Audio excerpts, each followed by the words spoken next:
Welcome, friends, to a very special episode of Surviving the Apocalypse. This time, my guest is Master Meditator Rich Ryan, a dear friend. Please enjoy.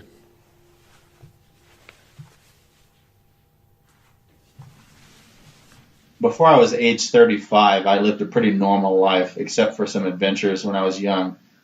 And one of the adventures I had was walking across Texas. But I don't have any problem with introducing myself, but the whole human condition and the individual story of everybody's life, for me, has diminished greatly in importance.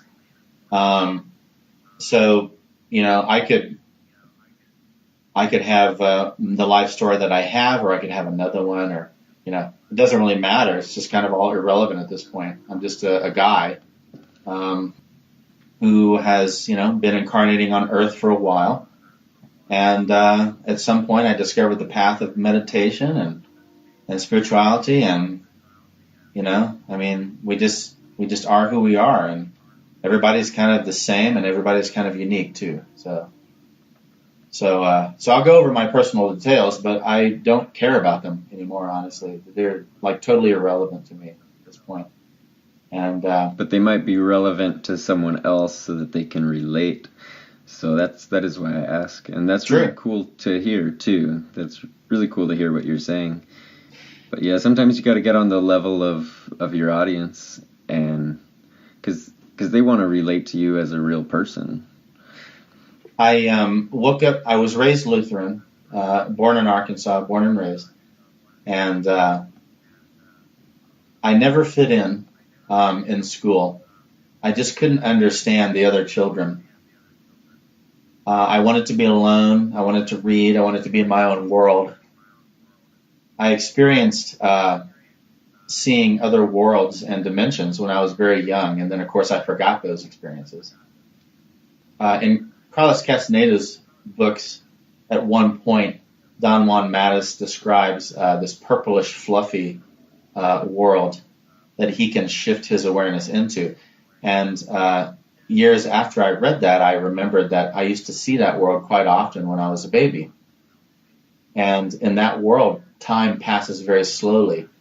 And so I could go into that world and be alone and seek peace within that world for long periods of time, and then I would come back to regular reality, and then I would have to deal with, you know, whatever was going on, you know. And most of my childhood was pretty peaceful, but there was some high stress moments, screaming and yelling and arguing of parents and all this stuff, you know, that normally goes on. And I was never really abused, you know. Any abuses that happened to me when I was a child in this life were minor.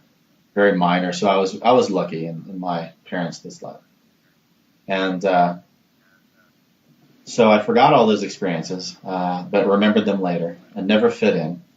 And I started talking to my Lutheran pastor when I was around 12, and he gave me some books to read that were sitting on his bookshelf in his office, and I kind of consider him to be my first spiritual teacher. And even though I'm not Christian currently, and he is, to me, religion is something I've transcended. And I don't have a problem with any religion or spiritual or shamanic tradition at all. I view them as all equal and all valid. And whatever a person gains or gathers from their own belief system is just fine by me. And so what I teach people is completely non-religious, non-denominational. It's only about the inner journey and surrendering to whatever you perceive the divine to be. And so for me, that journey really started in his office, and he handed me a few books to read, and the one that had the most impact on me was A Road Less Traveled. And a lot of people have read this book, and I recently sent it actually as a birthday gift to one of my nieces. And I have no idea if she has read it, but I think this is really a good starting place for young teens, is to read that book and others similar to it. Then I graduated to Carlos Castaneda's books when I was 16. And those just blew my world wide open. And I became what most people call, quote, spiritually aware. And then I became very depressed in my senior year in high school. I was not interested in going to college. I was not interested in any career which existed in this world. And I didn't know what to do with my life. I had no idea. And so I got a job as a dishwasher at a restaurant after I graduated from high school. And I promptly got fired from that job, which that was fortunate for me.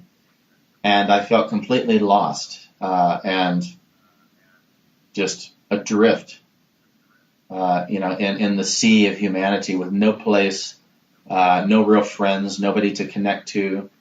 I had one best friend who actually was my twin flame in another body, but I had one best friend from the time I was in second grade until he died when we were 29. And then I met him in another body, in a female body, and that started a whole nother arc of twin flame learning. But that's another story.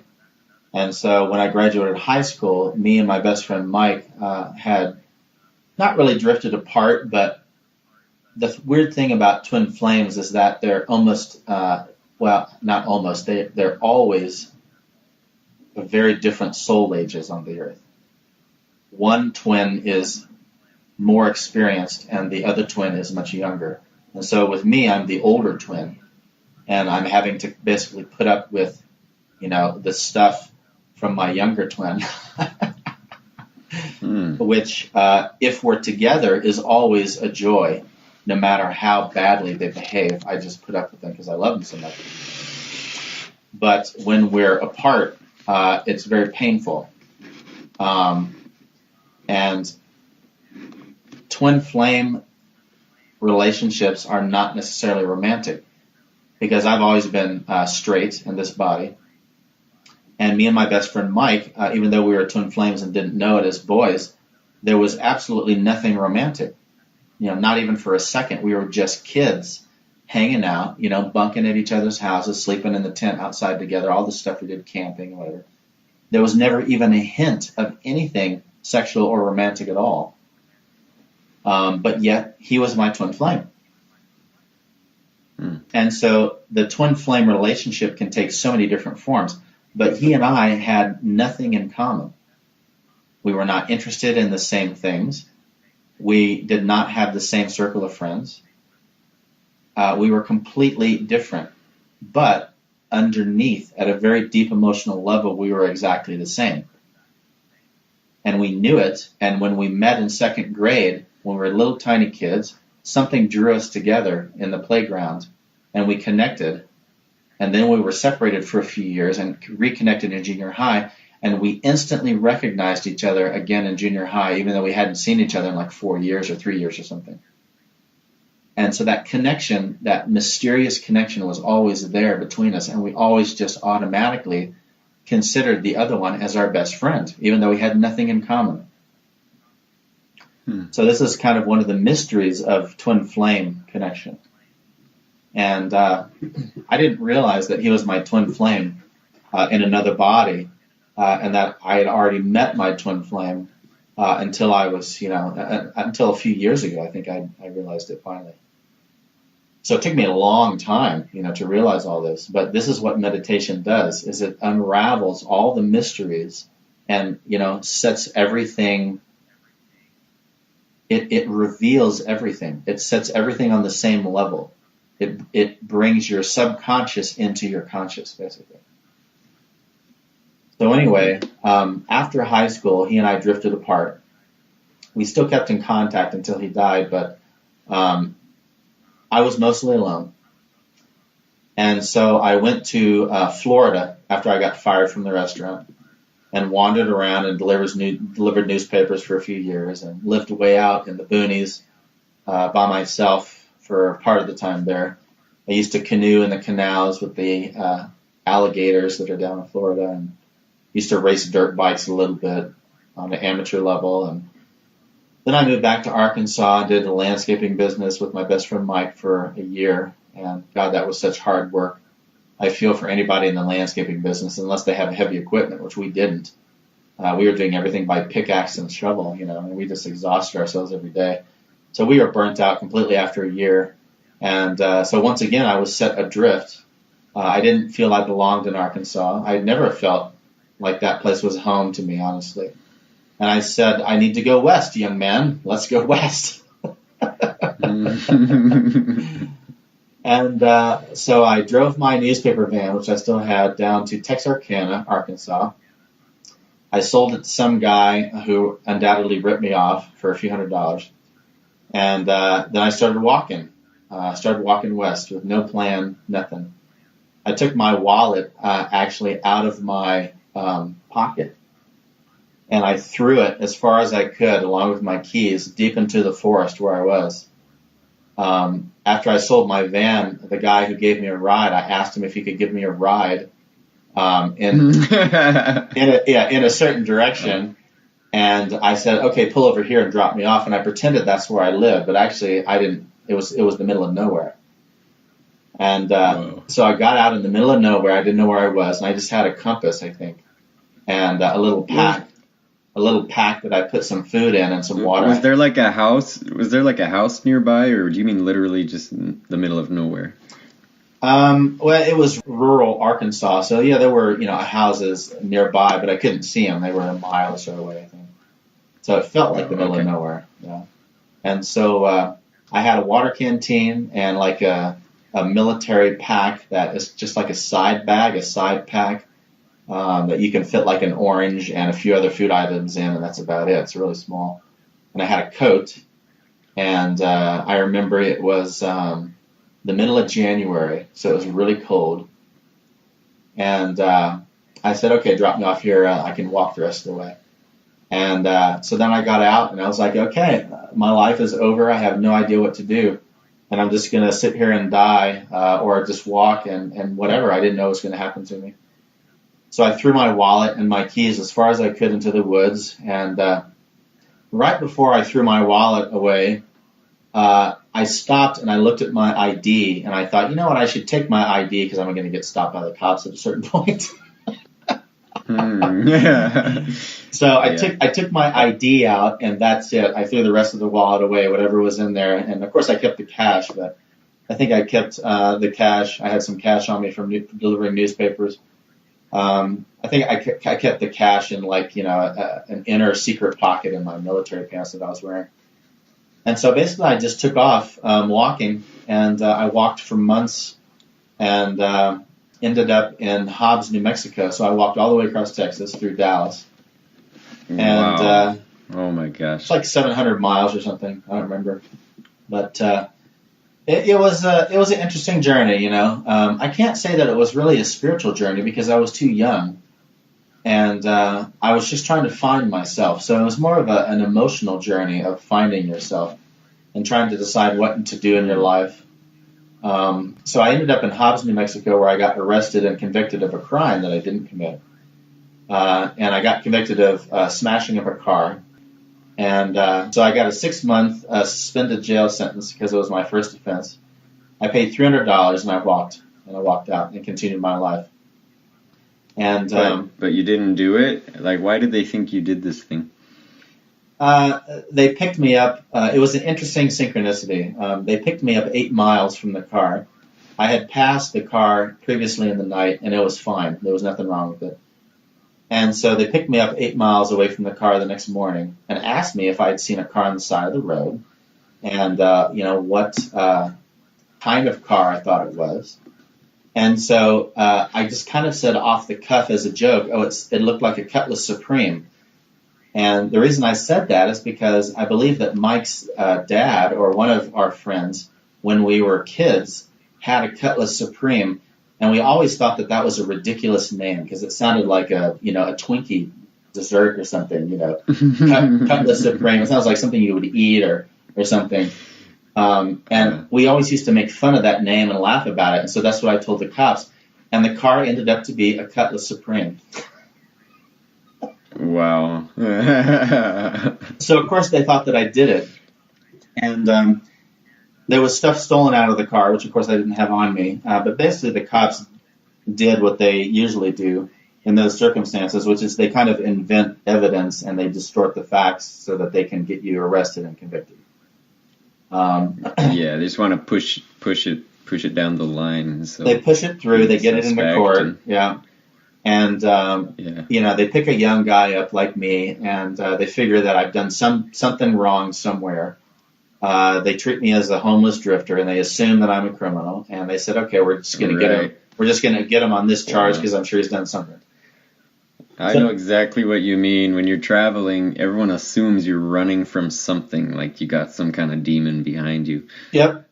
And it's interesting. Everybody was nice to me in Texas. I was picked up multiple times by the police in Texas, just to ask me like what I was doing, and because I was carrying a hunting knife that was not illegal. It was still within the legal limit, and I was carrying a compound bow on my side that I used to hunt with. And so when they saw the compound bow, they would stop and say, "Oh, there's a guy with the bow. What's he doing?" And so I got stopped and questioned by the police over and over again in Texas, but they were always very nice. And occasionally they would say, "Hop in, we'll give you a ride to the county line." And I think that happened like twice, and so it like shaved off maybe 20 miles off my walk, Oh, so you actually only walked 680 miles. Yeah, there you go. It's a lot less than 700. You liar. Okay. I know, totally. I totally invented that 20 miles, All right. And, so you had a bow with you, huh? Yeah, I had a compound bow that my uncle gave me. Did you actually, as you were walking across Texas, did you actually like shoot animals for food, or? I tried a couple of squirrels, and I was a pretty good shot back then, but to skin and gut, and clean an animal when you've never really done it before, out in the middle of nowhere, and you have to start a fire and try to roast it. After like a couple of attempts, I was like, okay, forget it. I'm going to the gas station.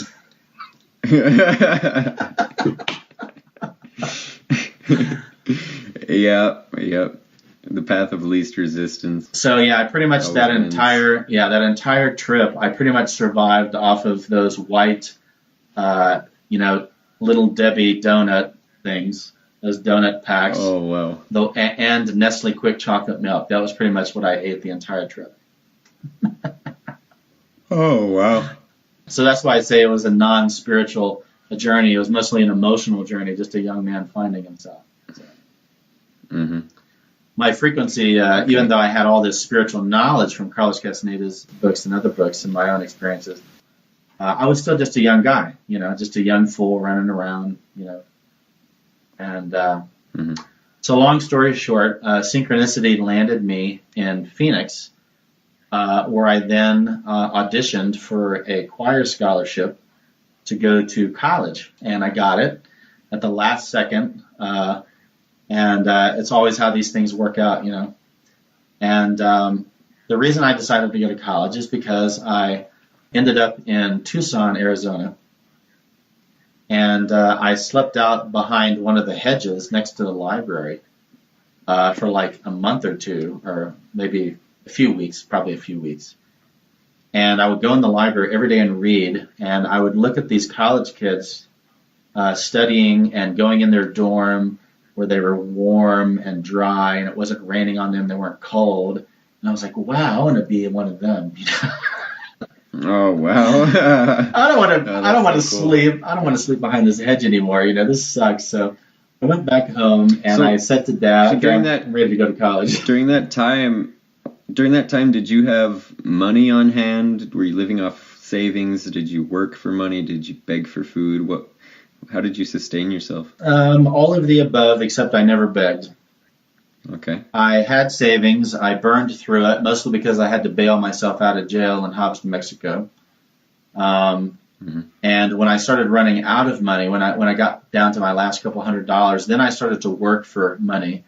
And I started to take advantage of like the Salvation Army truck and church food. They have free dinners for homeless people.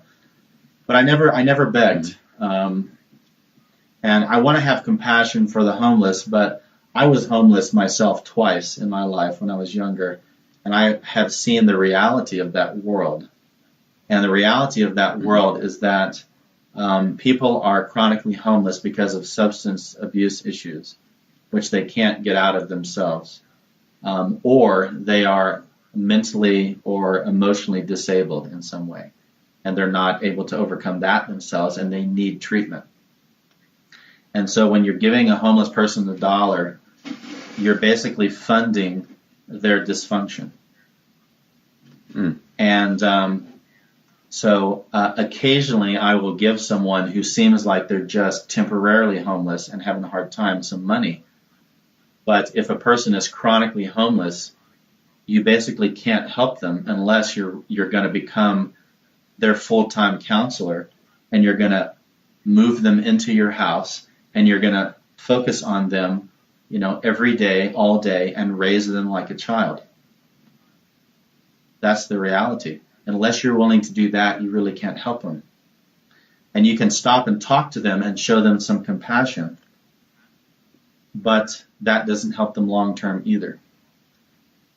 And sometimes I do that, and I've done that many, many times, but I've never seen any long-term benefit from that to a person that is chronically homeless, even one time. And so this is what karma can do to you. And if I look into the past lives of these homeless folks that are chronically homeless, mostly what I see is soldiers that have fought for the wrong side, and they've killed so many in war, and it just absolutely destroys them inside.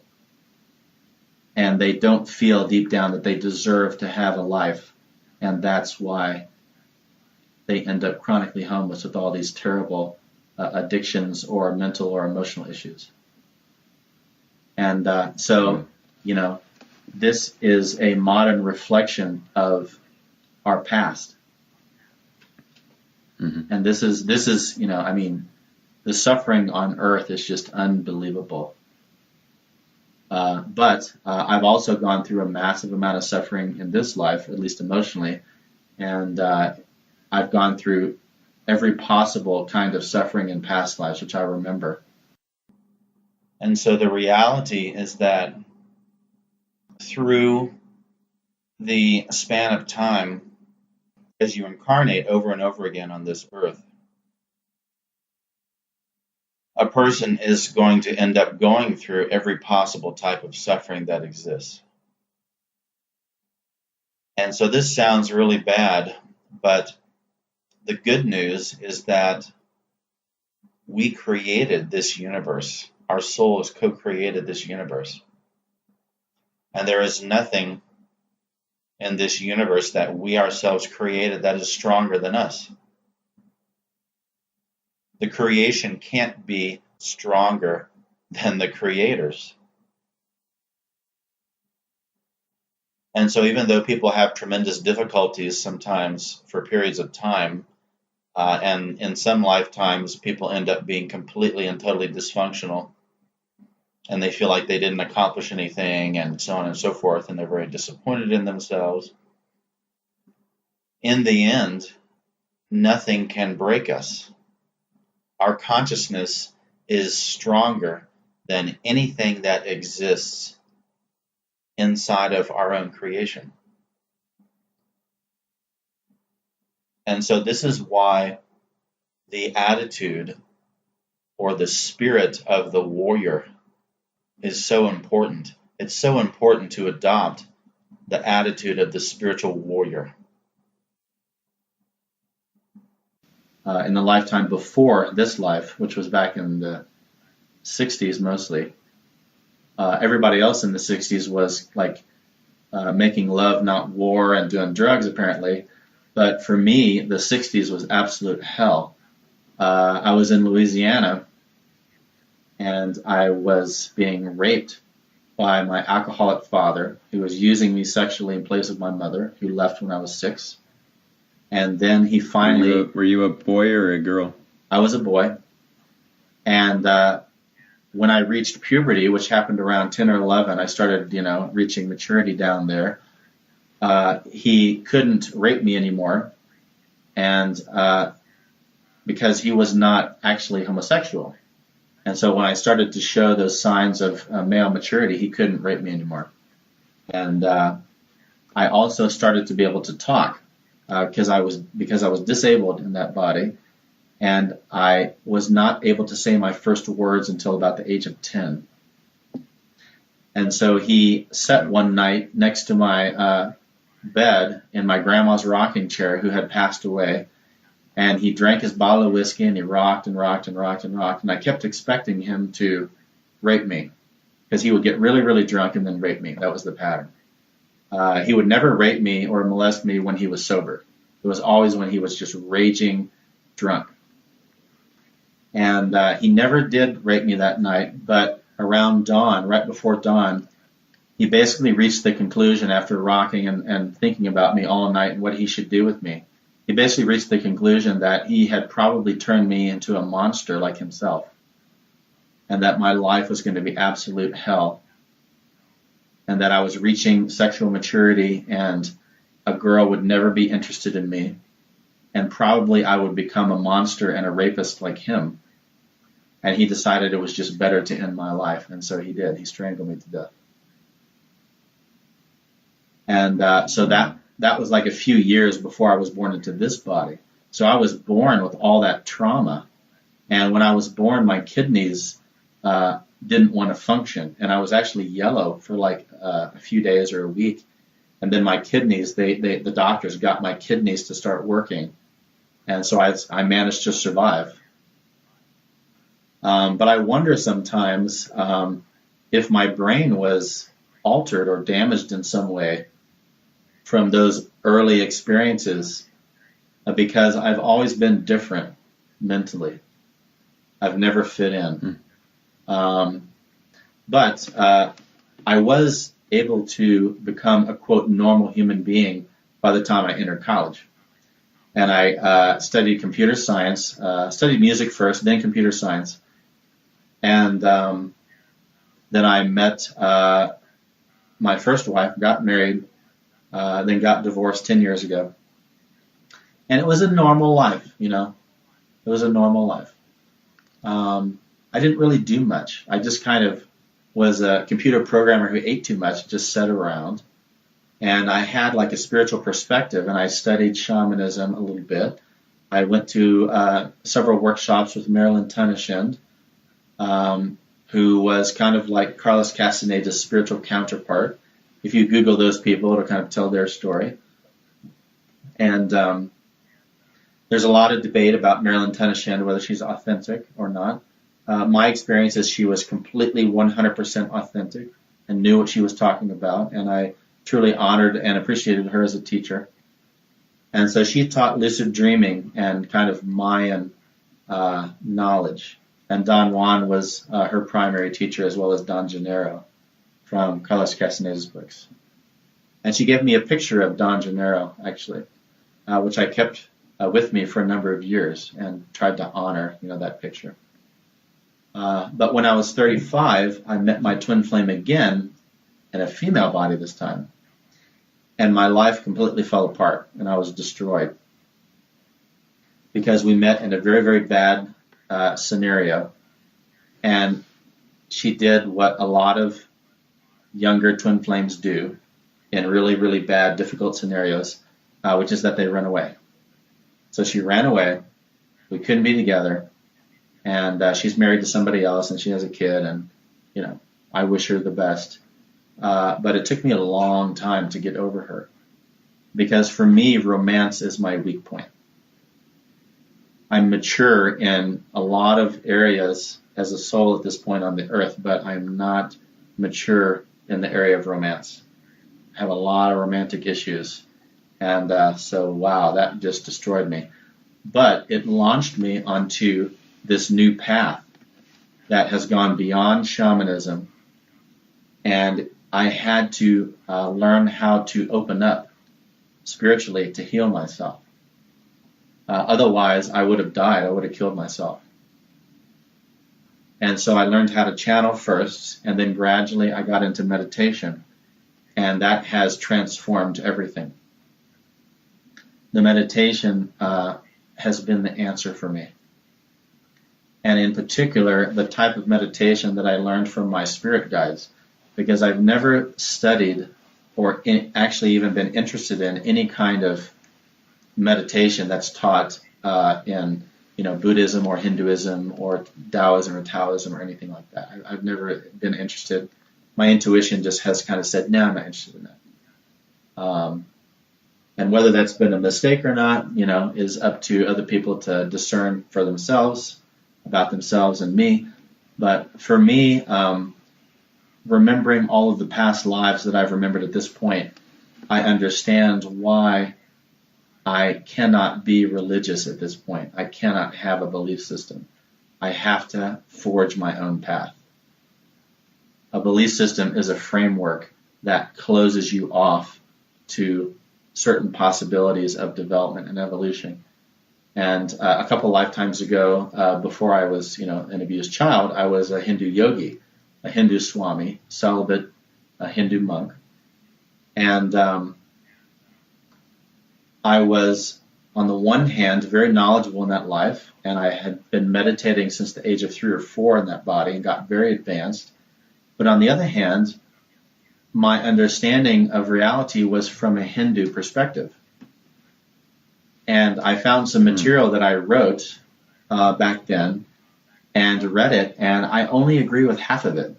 The other half is like, no, that's not right,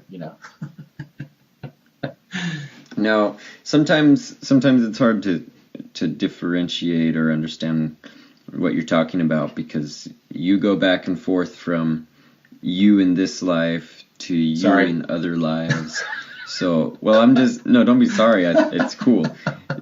It's cool that it's so fluid for you. It's all the same for me at this point. Right, yeah. And so for me, I'm kind of used to it because I know you a little bit, but for other people who might be listening who don't know you, this is not going to make any sense. They're like, what do you mean you found something you wrote from back then? So what do you mean by that? Occasionally, when you remember a past life, you'll be able to pinpoint the identity of the actual person that you were. And so I've been able to do that a couple of times out of the dozens and dozens of past lives that I've remembered. For example, I had a lifetime in Japan, and I remember my name was Hitori Gimbu. And I remembered that name before I knew that Hitori Gimbu was an actual Japanese name. I had to look it up on Google to see if it was a real Japanese name or not, and it is. And I also remembered that that was the last life that I was with my twin flame in a romantic relationship. And her name in that life was, I can't remember her last name before we got married, but her first name was Sai, which is S-A-E in English letters for that Japanese name. And I looked up that on Google to see if it was an actual Japanese female name, and it is. And it's an old-fashioned name that's not used very much anymore. And so sometimes you can confirm your individual identity very occasionally. It doesn't happen that often, at least not for me. Maybe people more advanced than me can do it more, but I've been able to pinpoint a couple of different lifetimes I've had. And so with the Hindu yogi lifetime, I actually was able to pinpoint who I was in India and find some material that I wrote and read about my life a little bit and what I did. And so that's what I mean. I found some material that I wrote, and I read it, and I realized that, wow, I only agree with half of this. And the reason why I only agree with half of it is because back then I was understanding reality from within a belief system. And that belief system was warping and distorting my perspective. And so on the one hand, I don't want to disrespect any religion or belief system at all, because Buddhism and Hinduism and Taoism, even Christianity, Islam, Judaism, etc., they have all contributed massively to the evolution of humanity. But it's just like Bruce Lee said, at a certain point, you have to forget what you've learned and create your own martial art. And so that's what I've chosen to do in this life. I've chosen to forget and drop everything from any belief system that I've ever learned in this or any past life and create my own spirituality. And so that's what I try to teach people. There is, in my opinion, one true path, and that's the path within, the way within. And your master is your own soul. And you don't need any other master necessarily. It doesn't mean that you can't study whatever you'd like to study. If a person is starting out in meditation, I would encourage them to go on YouTube, to go on the internet, and explore and listen to and adopt whatever meditative practices they feel called to in that moment. But don't allow the tool to become your life. Use it as a tool and then drop it when it no longer serves you and move on to something else. And if you do that and stay in a state of complete surrender to the best of your ability, which takes, years actually to get to the point of complete, genuine surrender, where you've surrendered everything.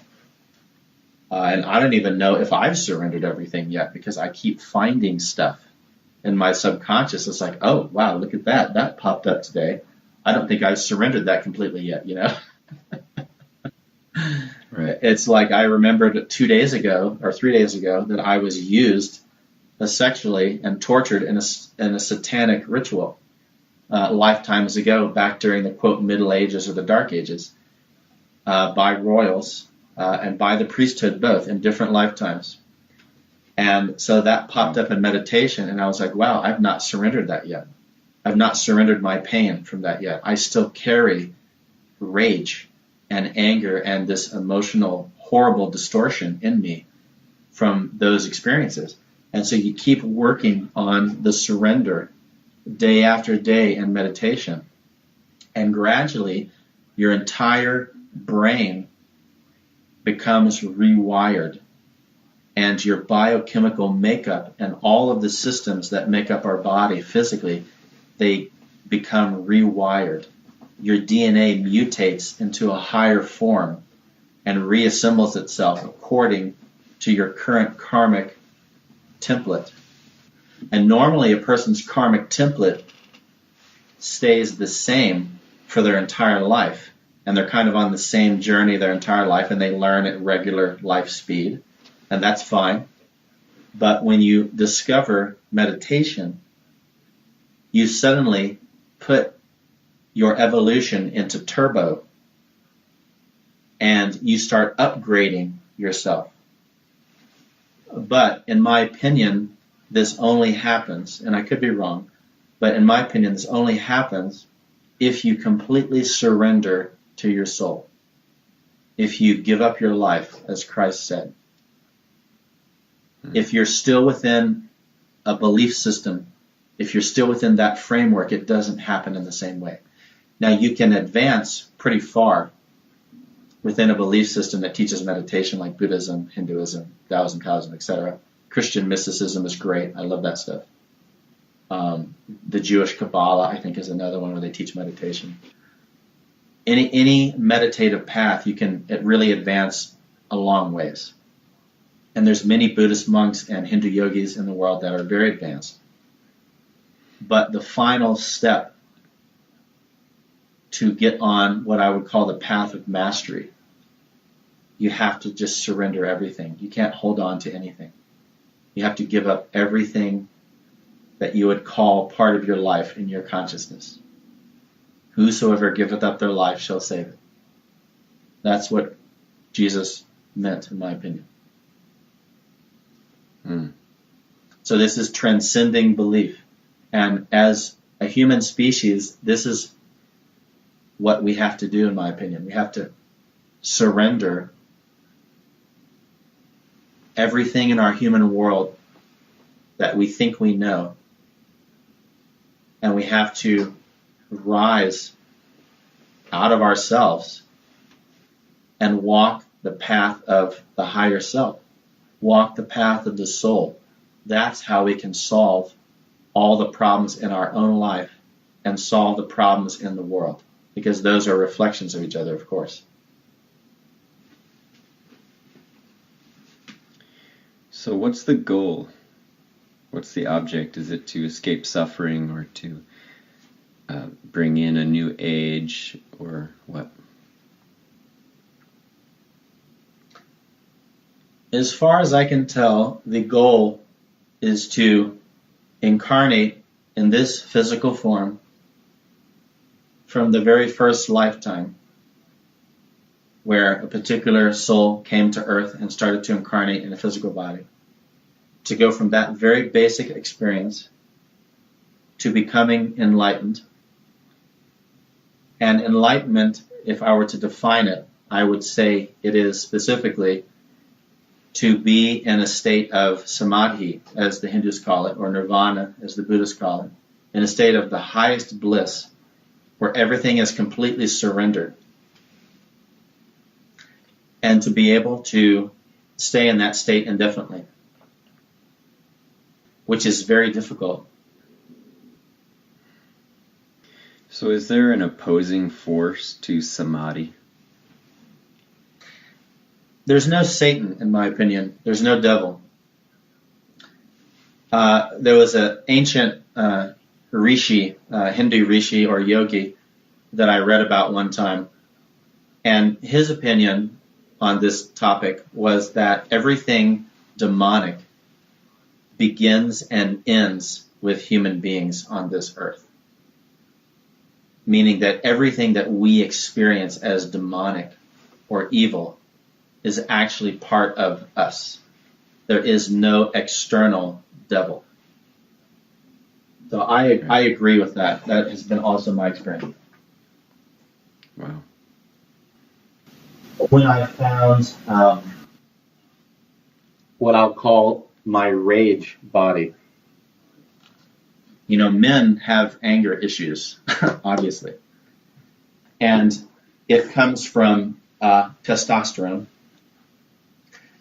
But it also comes from the karma of men on this earth and everything that's happened since before we were Homo sapien, when we were still proto-humans. And so the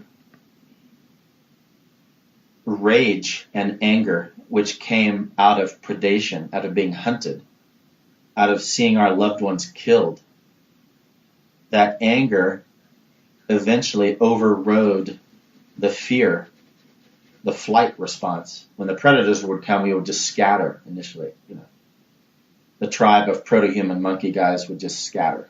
You know. And we would be screaming and screaming in fear.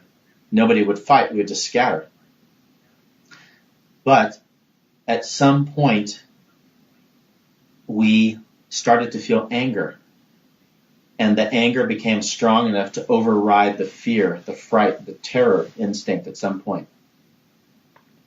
And then we learned how to fight. So anger came about as a useful tool, like an emotion that's a tool which served us. Exactly. Wow.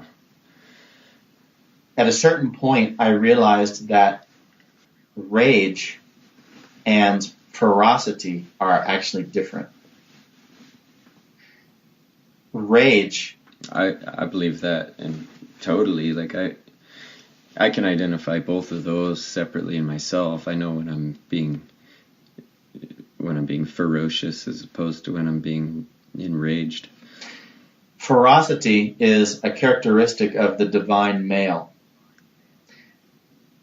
When you see two lions fighting for territory, they are expressing their ferocity. Right. They're not enraged at each other exactly, at least not the same way that human beings feel rage. Because when one lion loses the battle and then turns around and walks away, that lion is not running for his life, because the other lion is not chasing him in rage and hatred and saying, "How dare you come into my territory? I'm going to kill you, you bastard." No, animals don't experience that. Only human beings experience that kind of rage. Only human beings misuse ferocity. And men and women misuse ferocity, typically in different ways, but male and female energies exist in both genders, of course. And someday, when we're evolved enough, we will be equally balanced in male and female energies, no matter what gender we are in that moment. And some people feel that we're going to become androgynous in physical form. I don't see that in meditation, but who knows? They could be right.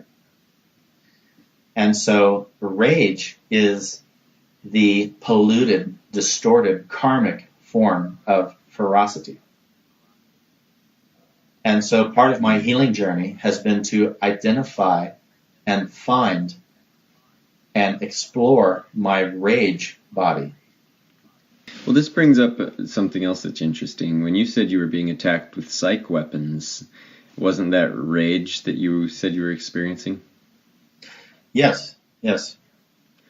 So was it possible that you were actually just processing some type of rage out of your emotional body, like at hyper speed?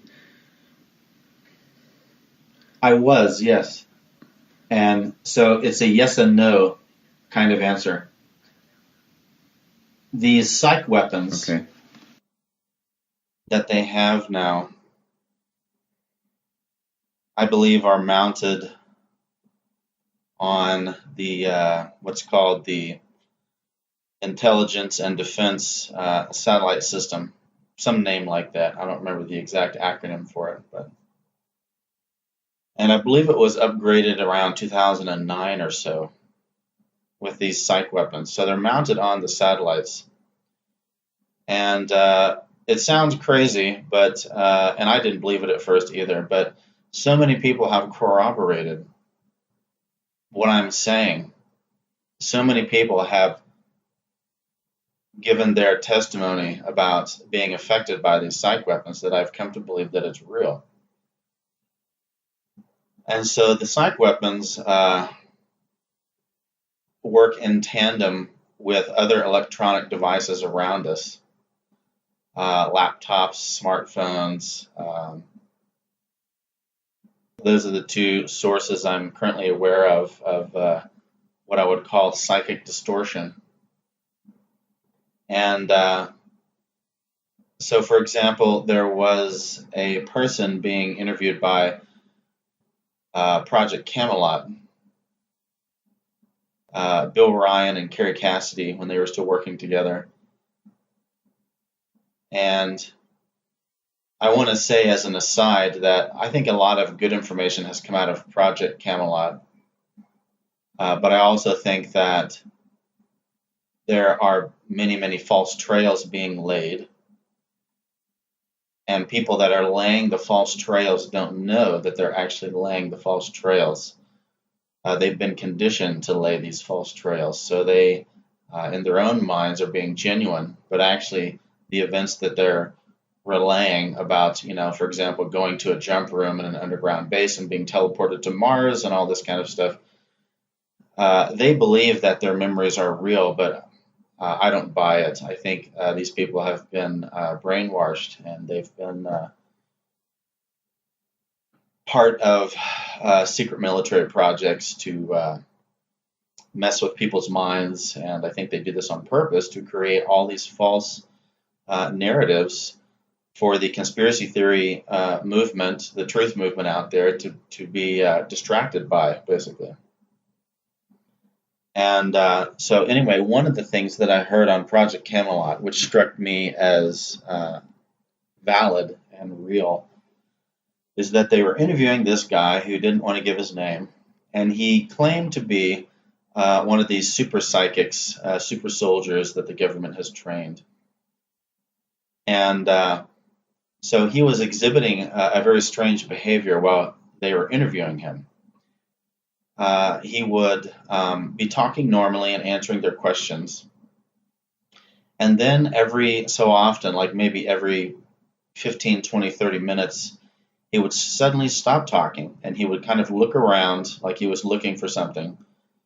And then he would switch to a completely different narrative and he would start talking about,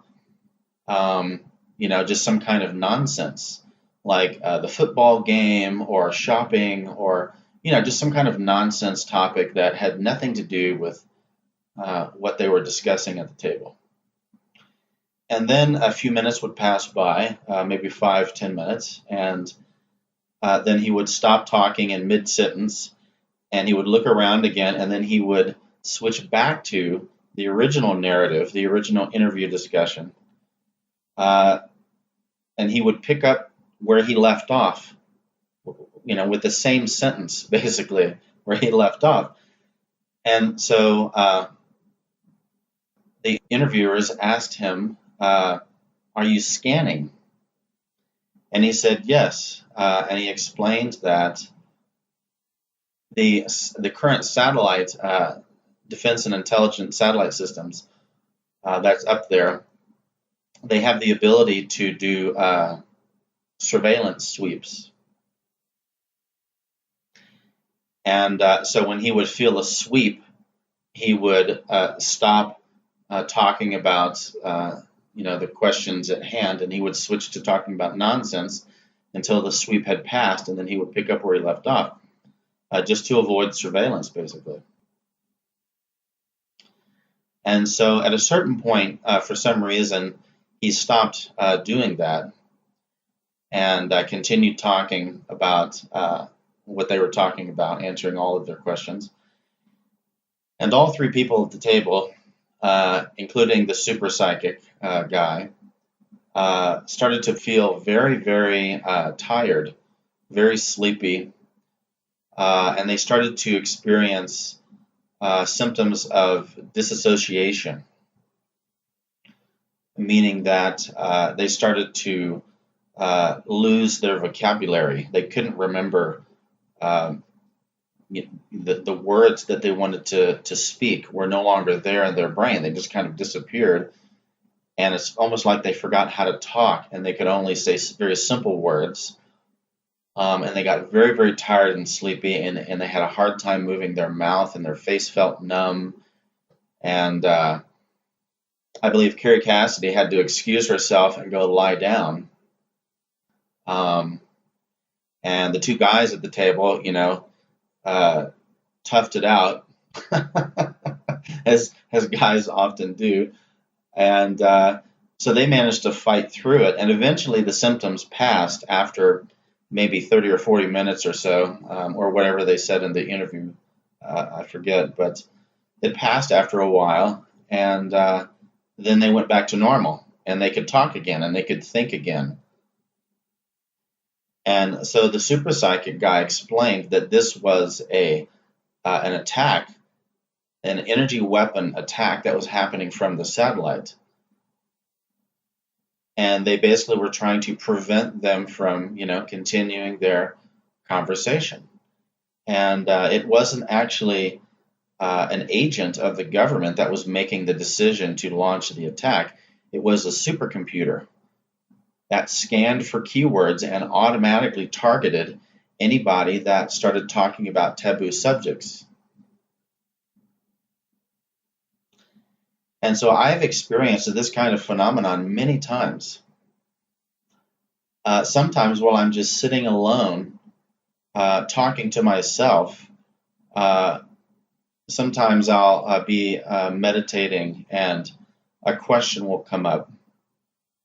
And I'll think, oh, I can answer that. And I'll start talking aloud and I'll kind of rehearse the answer just to practice, answering questions, basically. Because Spirit has been telling me that I'm going to be, giving interviews like this and maybe posting videos at some point on YouTube or whatever. And so I've actually been prompted by Spirit to practice answering questions, just talking aloud to myself in the room, just rehearsing. For the past 3 or 4 years, I've been doing that actually. And talking it out helps me to find holes and flaws in my own understanding. And I'll say something, and then I'll think, wait a minute, that wasn't right. Let me rewind and rethink this, because that's a hole in my understanding. That's a logical error. That's just something I've missed. My brain didn't catch that for some reason. And so I have experienced these kinds of symptoms, the numbness of the face, the difficulty talking, the loss of vocabulary, the brain fog, these types of symptoms. I've experienced these types of symptoms many, many times while I've been sitting alone, just talking and rehearsing, answering questions. A couple of times I've been able to test out this theory about the psych weapon attacks coming from the satellites. And so I would intentionally start talking about some kind of taboo subject. And within 20, 30, 40 minutes, I would start to experience these types of symptoms.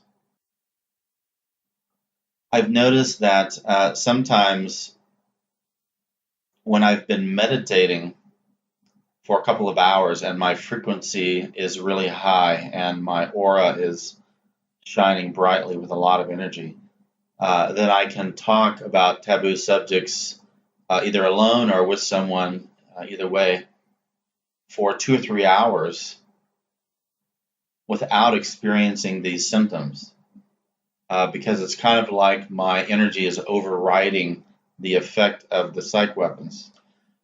But eventually, as the conversation kind of winds down and I start to get tired and my energy starts to get a little bit lower, then I'll start experiencing the effects of these psych attacks.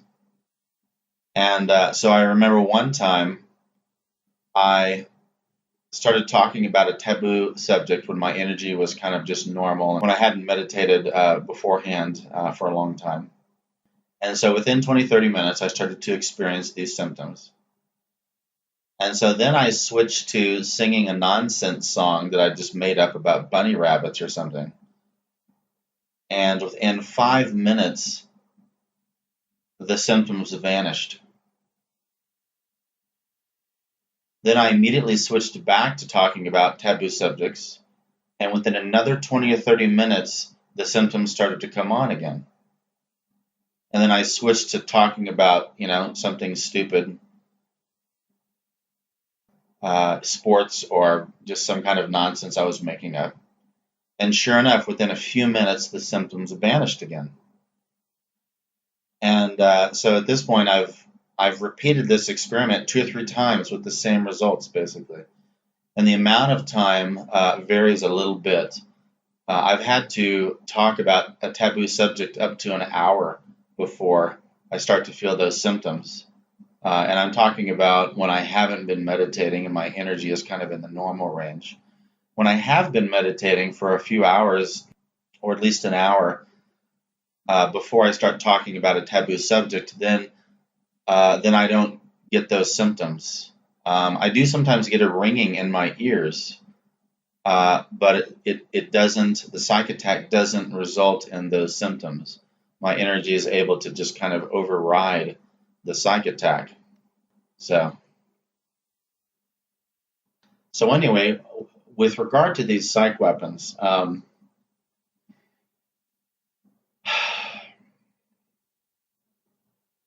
started being targeted the week that I posted my first blog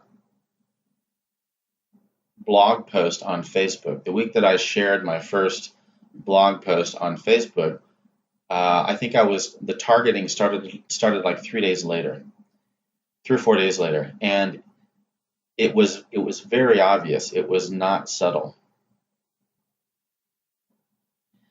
And I've experienced being targeted for brief periods of time in the past, mostly just when I'm talking about taboo subjects. I've even experienced hallucinations when I've been talking, meditating alone, for example, in the woods, and then I'll open my eyes and I'll start answering, a question and just rehearsing the answer. And sometimes I'll talk for 2-3 hours answering various questions, just rehearsing by myself. And then I'll start to experience a psych attack that will eventually cause hallucinations. And the hallucinations are usually about, gray alien hallucinations or reptilian being hallucinations. And the second time I experienced that out in the woods by myself at night, I noticed that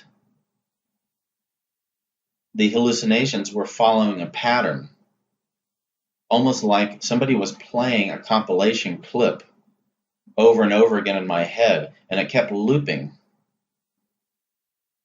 And I thought, well, this is strange. This doesn't make any sense. If it's really my imagination, or if I'm really becoming mentally ill and having hallucinations, then there should be more variety than this. It shouldn't keep looping like a compilation clip, One hallucination, for example, was of a reptilian being opening the door to my trailer and jumping in and then coming at me. And I had 2 episodes where I hallucinated these beings about a year apart. And so for the first time that I had the hallucinations,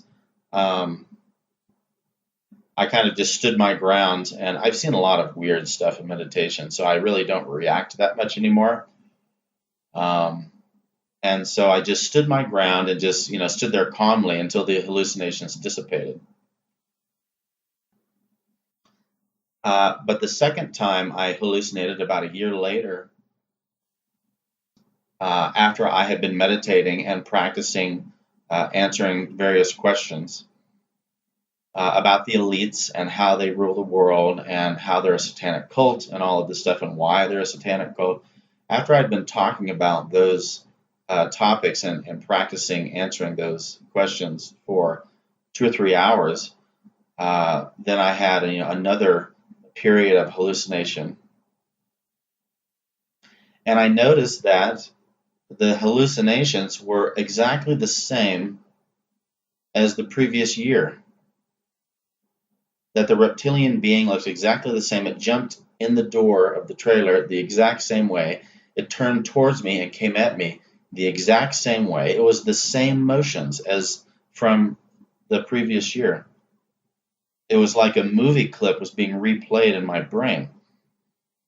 And then I remembered this interview that I had listened to from Project Camelot, and I thought, aha, this is not really just a hallucination. There's something more going on here.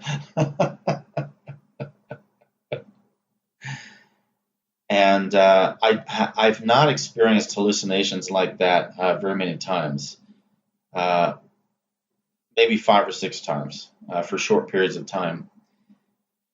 Over a period of years. And my understanding is that the psych weapons can't really make you hallucinate unless you get into a very, very altered state, which I did get into after, a few hours of meditation and then a few hours more of, practicing answering questions and just talking aloud by myself and talking things through. I get into a very, very altered state of consciousness where I'm super ultra sensitive to everything, and I can see energies moving around in the air and all of this stuff, and that's when they can induce hallucinations. But since I've realized that they are induced, I've been able to turn them off or ignore them. I just kind of say, nope, go away, you're out of here, and I just ignore them, and then it just shuts off, and that's it, no more hallucinations. But this changed when I started my blog.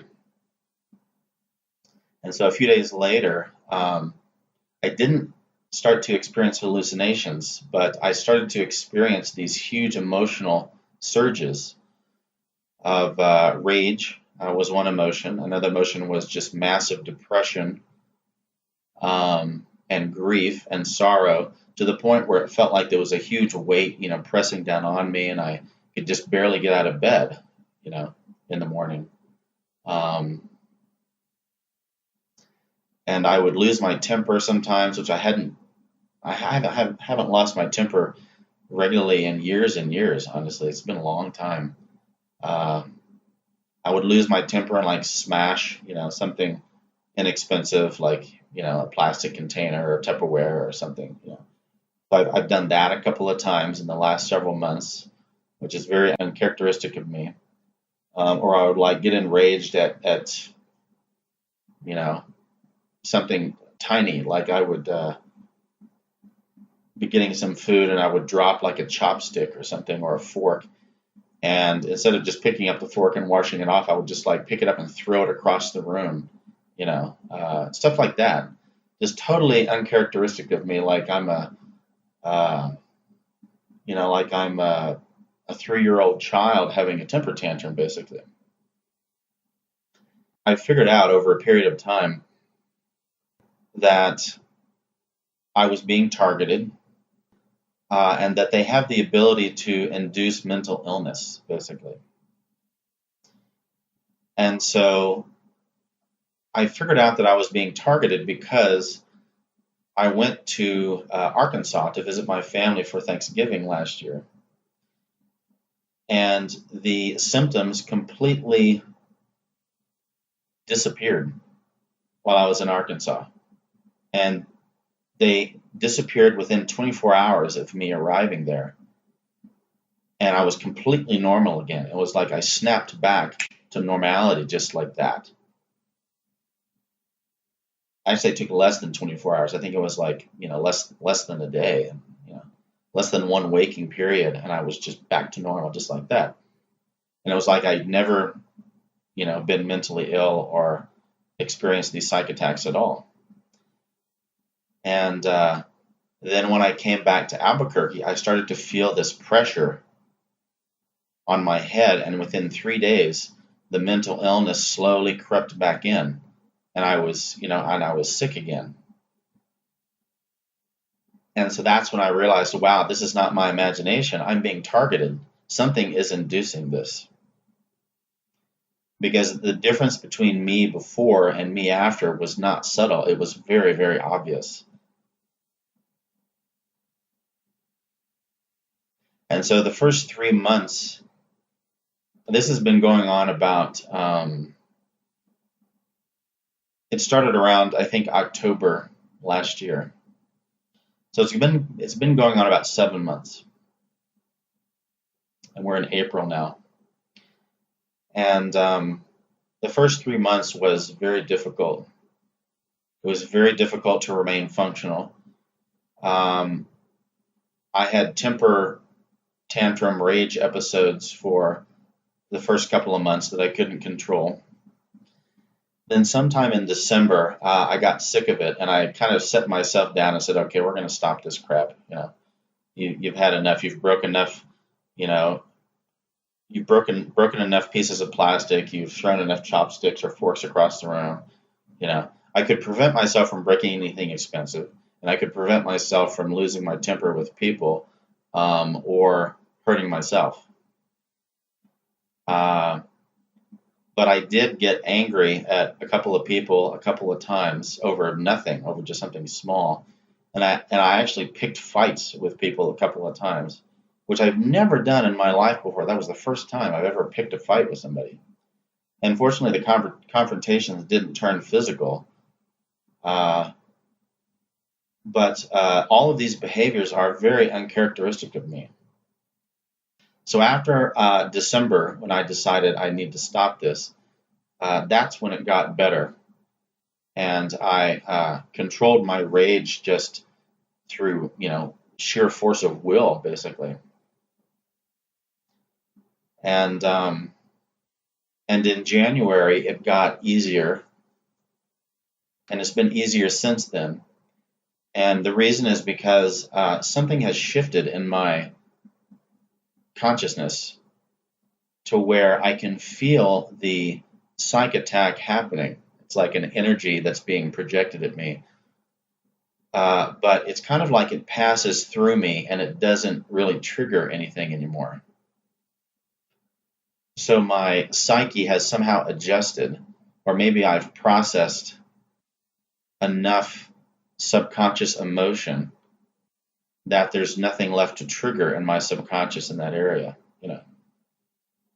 And so when I say they have the ability to induce mental illness with these psych weapons, if you ask the question, what is mental illness? Because I've never really understood what mental illness actually is before mental illness was induced in me and I got to experience it for myself. Mental illness is basically where your brain becomes your enemy and it is attacking you and is not allowing you to have a peaceful, calm existence. We imagine that mentally ill people have a different kind of consciousness than us, and that's why they're mentally ill, because they're somehow messed up. But this is actually not the case. A mentally ill person has the same kind of consciousness that a regular human being does, but they're under attack from their own brain. And so their brain is chemically imbalanced somehow and is attacking them with huge emotional surges all the time that they can't control. It's like if somebody snuck up behind you and stuck you in the back with a white hot needle, you're going to react. It would be very difficult not to react to that. And so this is what it's like to have mental illness. Your brain is sticking you with white hot emotional needles. And it's very difficult not to react. And so for the first few months of this, I was reacting like crazy. And I was able to control myself not to go, past that line that would have landed me in jail or in the mental hospital.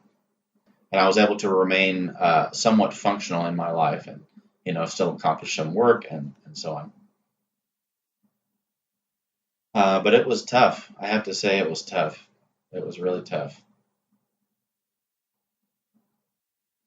And I've been particularly blessed to find some really powerful health supplements, herbal blends, and other things that I take that I recommend to people on my blog. And so I really suggest that people check those out because without the herbal blends, it would have been really hard to remain sane, honestly, and even functional to a minimal level. I probably would have just laid in bed all day and then gotten up and broken a bunch of stuff and then laid back down again.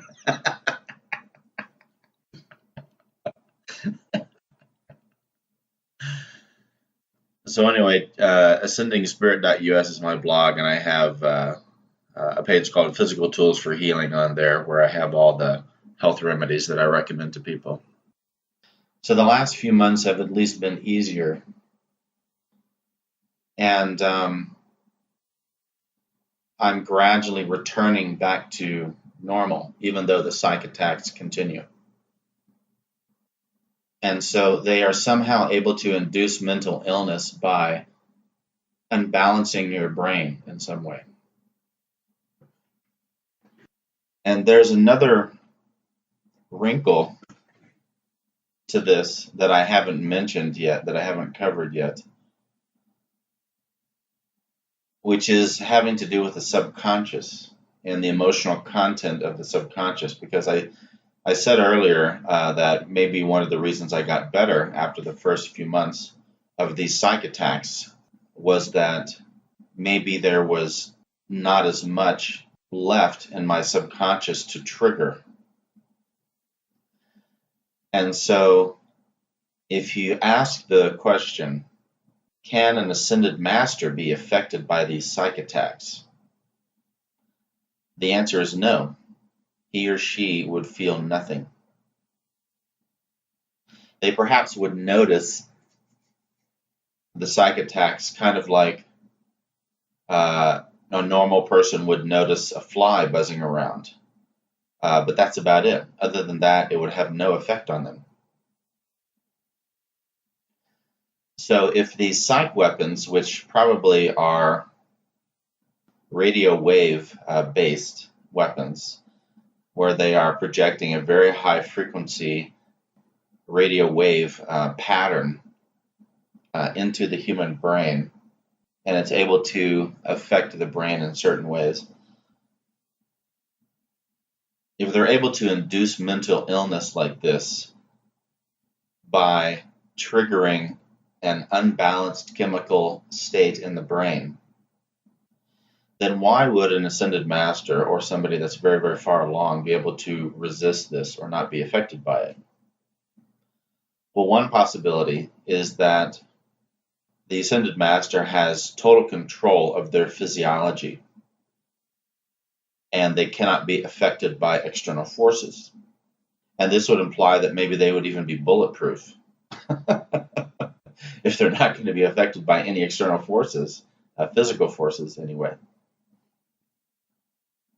However, a second, more likely possibility on why they would not be affected by psych weapons is something that I myself have started to experience the beginnings of, even though I'm very far from being an ascended master. But I have started to experience the beginnings of this phenomenon, which has to do with stored emotional content in the subconscious from past lives. So when you're being triggered by a psych weapon attack, or maybe your ex or your boyfriend or your girlfriend, or traffic, somebody cutting you off, or a coworker driving you crazy, or any kind of situation in life, then what is actually happening is that there's a chemical trigger that happens in your brain, whether it's triggered by a psych weapon or not. And then this chemical trigger causes a flash of energy, a biochemical reaction in your brain that then leads to a thread of growing emotion that can hit you very suddenly sometimes if it grows really fast. And then that will lead into, your emotional attack, or your stressful situation, or your outburst of temper, or the onset of depression, or whatever it is. And so because I've meditated a lot, I've been able to dissect the different stages of this and realize that we are not actually just helpless victims of our brain's chemical makeup. And so even though there's a chemical trigger in the brain to induce a certain emotional state, the brain itself is not the organ that is providing the substance to the emotion. The substance is coming from your subconscious. And so try to imagine thousands and thousands of lifetimes of stressful situations, tragic situations, violent situations, heartbreaking situations, situations of absolute rage and fear and frustration and anger and unfairness and betrayal and all of this stuff that we go through. Imagine if you've been on the earth incarnating in a body for thousands of years, imagine all of the brutality that you might have experienced in previous lives before we had this, quote, modern society. If you look at the most violent areas of the world, whether they be in the Middle East or in places in Africa or elsewhere, and then you realize that during the Dark Ages and the Middle Ages and further back in history, that almost the entire world was like that. And so you can start to imagine how much trauma, how much emotional content is buried in your subconscious from all of those past lives. Because we carry all of that forward through time with us. It never disappears, it's always there. And I'll talk more about the conscious and subconscious mind and the difference between the two later, and how they appear in the aura of a human being. But our conscious mind is very, very small compared to our subconscious. Our subconscious is vast. It's as big as the Pacific Ocean, maybe bigger. And it holds a huge amount of emotional content. And so this subconscious emotional content is what is providing the substance to these emotional triggers that lead to emotional outbursts or onsets of depression or whatever it is from your brain.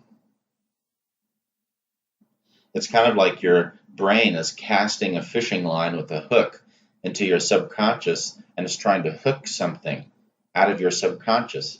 Well, it can only hook something if there's trauma there that can be hooked and pulled into your conscious mind. And so in a person with a normal psychology, with a normal brain, chemically normal brain, or even better yet, a brain that is being supercharged by all the health supplements that I take and others take, herbal blends and all this stuff.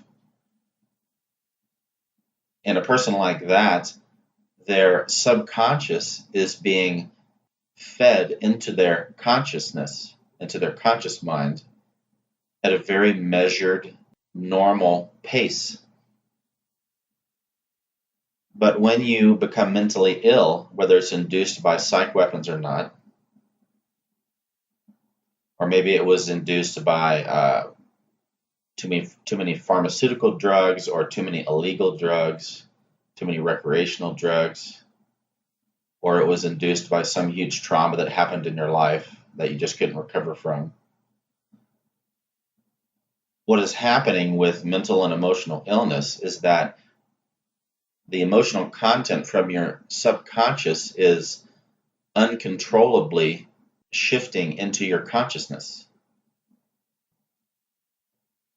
And you are basically being forced to process tons and tons and tons of subconscious material at a rate that is too fast for you, at a rate that is so fast and so intense that it makes you go nuts and you can't remain functional. And so that's basically what these psych weapons are inducing. They are using our own subconscious against us. And that is also what other types of mental illness that have not been induced by these frequency weapons, that is what other types of mental and emotional and psychological conditions are doing to people. And so if you've meditated and processed your emotional content in your subconscious from all these past lives, and you reach the point where your awareness covers your entire aura, which would mean that it has explored your entire subconscious, the vast sea of your subconscious, well, then you have reached the point where you are aware of the totality of your human consciousness. You have explored the vast sea of your subconscious, and you've taken responsibility for everything therein. And you truly know who you are. Because if you haven't done that, you don't know who you are. I used to think that I knew who I was. Then I started meditating and I discovered, wow, there's all this stuff in me that I had no idea was even there. And I'm actually a much vaster, larger person than I ever imagined. I'm 1,000 times larger in terms of my consciousness than I was ever aware of before. There's a vast, vast realm of experience waiting for us within. And so once you process all of that, there's nothing there to trigger. And so it doesn't matter how many psych attacks happen or how many people scream and yell at you or cut you off in traffic or are mean to you or, do whatever they want to do to you. There's nothing in you that's going to react. And you start to kind of view life as like, when people behave badly, you just kind of view them as like kids throwing sand at each other in the sandbox. That's about it. It doesn't produce any further emotional reaction than that. The whole thing just becomes amusing.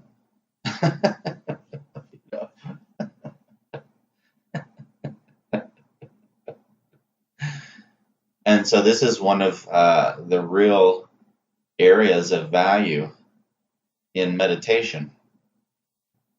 And this is one of the reasons why it can make your life so, so peaceful.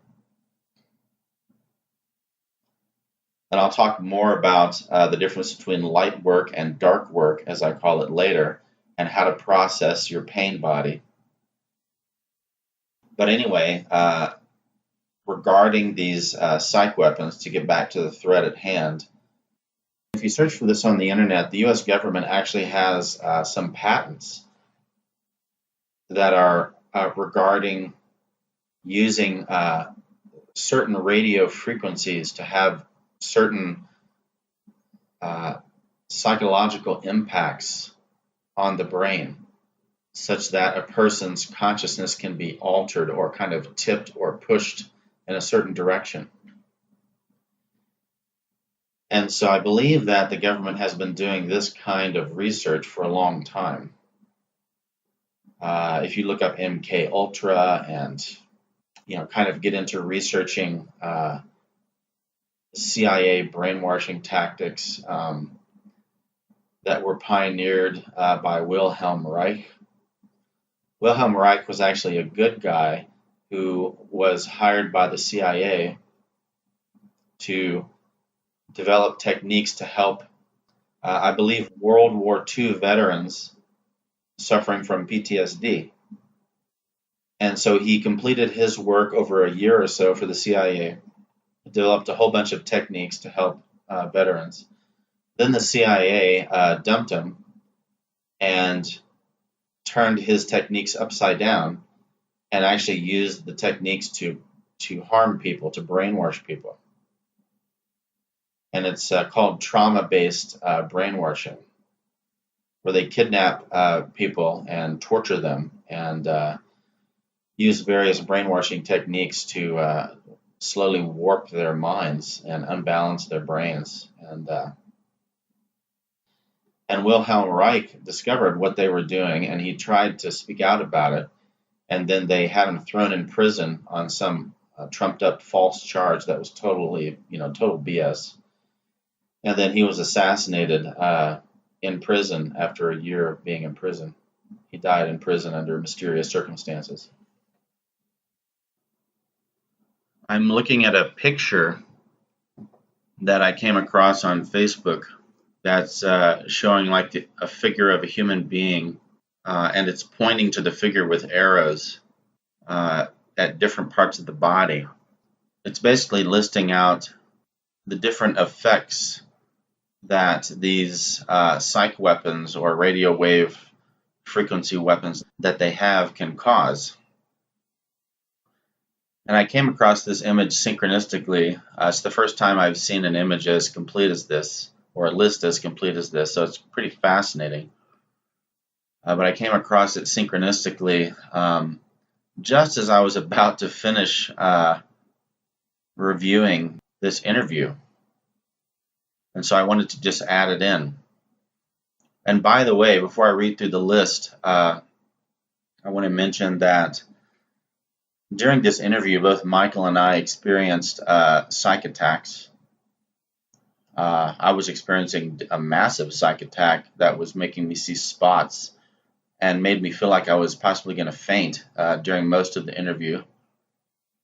And we had multiple recording issues, as many people trying to expose the truth have had in the past. This is a regular phenomenon that occurs with anybody who's trying to expose the truth. They have recording problems constantly. So I actually had to scrap the recording software I was using and download an open source recording software and re-record large portions of this interview after the fact. After the interview was over and I realized that hours of material had been lost, I had to re-record it again with the open source software to recover, what had been lost. And so this is the reason why Michael is not present on some segments of the interview. Those are the re-recorded segments, basically. But anyway, these psych attacks and little recording difficulties are not going to stop us. They didn't even come close. And actually, when I re-recorded the deleted segments, the lost segments, even more material came out of me because I remembered certain things that I'd forgotten to mention before. And so, the tactics that the elites are using against us via their supercomputer mind control networks that they have set up now, basically, with the satellite systems that are synced in with the smartphones and the laptops, and the supercomputer is just messing with everything. And they have, I'm sure, some very specific established protocols that they do that someday we'll find out about, and it'll all make sense, and it'll not seem like crazy tinfoil hat conspiracy theory anymore. These tactics basically are not working. And they're not working because we see these patterns over and over and over again, and we wake up to what's really going on. Because when you first talk about it, when you mention it, it sounds nuts.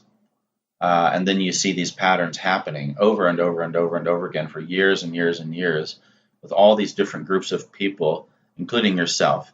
And at a certain point, you have to stop and say, wait a minute, there's something to this. This is not coincidence anymore, okay?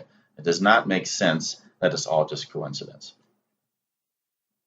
And I think human beings, when they truly understand what's going on, can become probably some of the most stubborn beings in the entire universe, and they absolutely refuse to surrender or give in. And that's where a lot of people in the, quote, conspiracy theory movements or the truth movements that are out there, that's where a lot of people are at right now. We see the whole game, or at least a large part of it. We see a lot of the tactics that the elites are using against us. And it's like, yeah, give me a break. This is not going to work, guys. You're going to have to kill us all off, basically, at this point. People are waking up. There's no way that you can control us unless you just, kill off the entire human race. Okay, so anyway, the first item on the list is forced memory blanking and induced erroneous actions.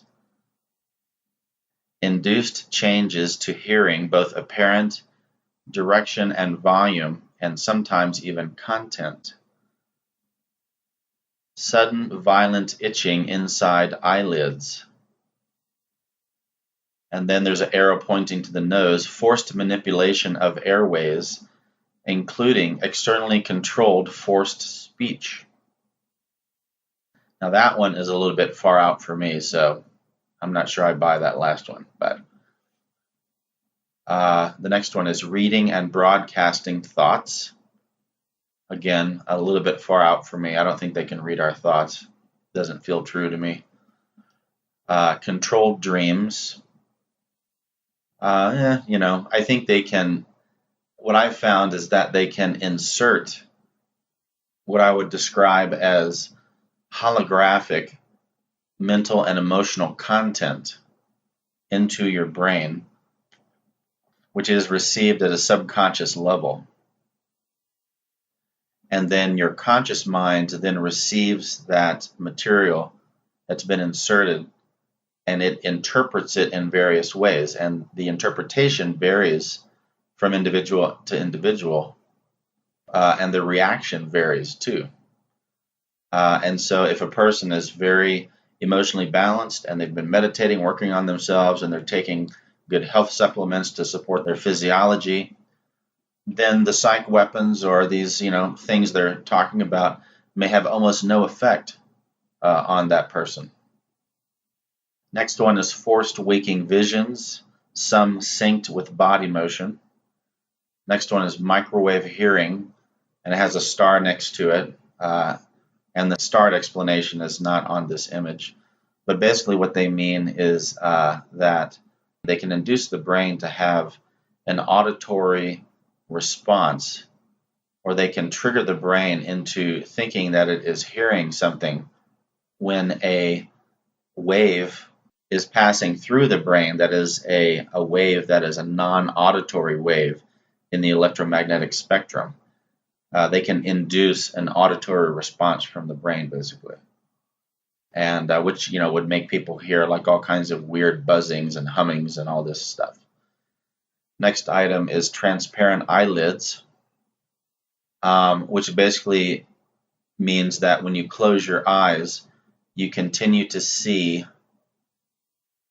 all kinds of stuff behind your closed eyes, and therefore you're going to think that you're going crazy and you can't get any rest. And so basically this is what I experienced after I've been meditating for a while, and my third eye wakes up and I start to see all kinds of stuff. And it doesn't bother me because I'm used to it, and it's kind of cool actually, and it's a neat phenomenon. And I'm getting to where I can direct the third eye to what I want to look at. Not very often, but I'm getting better at it. I'm still at the beginning stages of that. Next item is artificial tinnitus, has an arrow pointing to the ear. Next arrow is forced movement of jaw and clacking of teeth. Wildly racing heart without cause. Forced muscle quaking, in parentheses, of the large muscles of the back. Remotely induced violent no rash itching, with preference for hard to reach areas, often during delicate or messy work. Forced nudging of arm during delicate or messy work, causing injury or spills.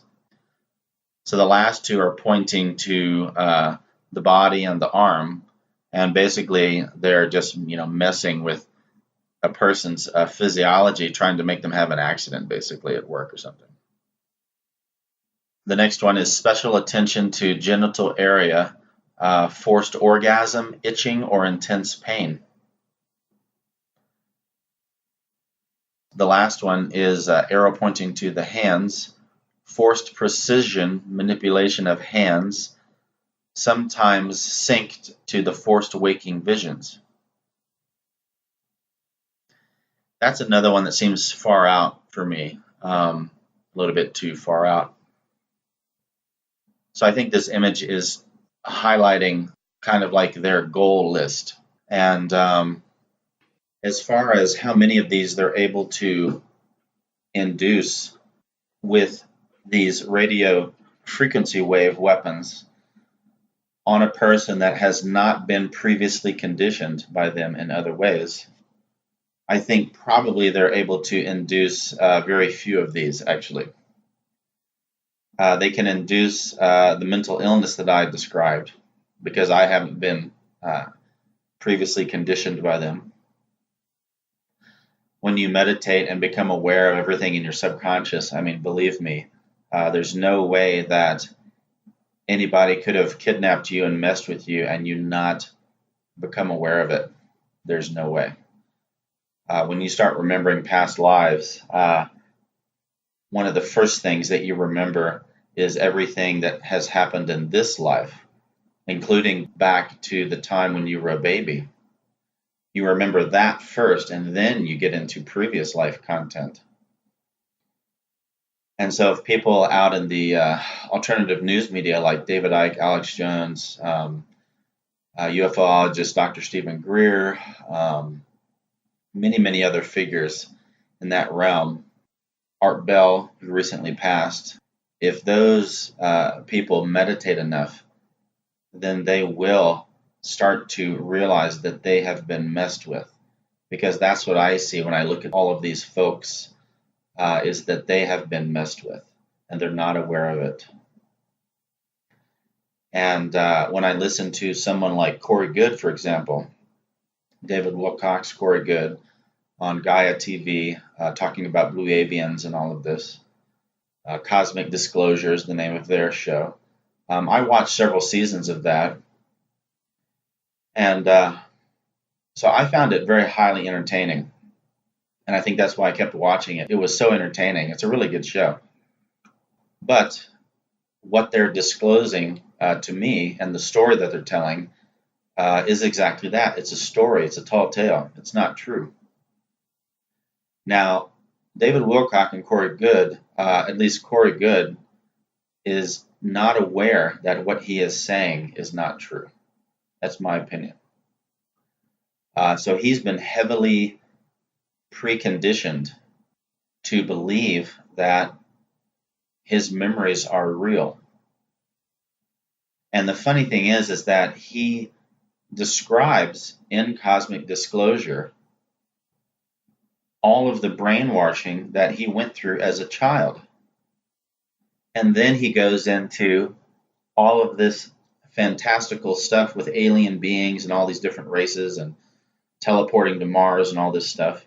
He goes into all these fantastical things that supposedly have happened to him after all the brainwashing that he went through. And then people are just not connecting the two and seeing that these are false implanted memories. These fantastical memories are the result of all of the brainwashing that he went through, or one of the results. And he's been programmed to go out there and lay a false trail. And I'm sure that that's not the only thing that he's done for them. But I bet you that after these people that are inducted into these secret military projects, sometimes from a very young age, they start to be conditioned, as Corey was, I believe. After they kind of become useless to the program and they've fulfilled their mission, then I think their next mission is to go through a huge mass brainwashing of implanting all of these false memories, and then they're kind of just set loose in society, and they go out there and they lay a false trail. Sometimes they get on radio shows and TV shows, and sometimes they don't.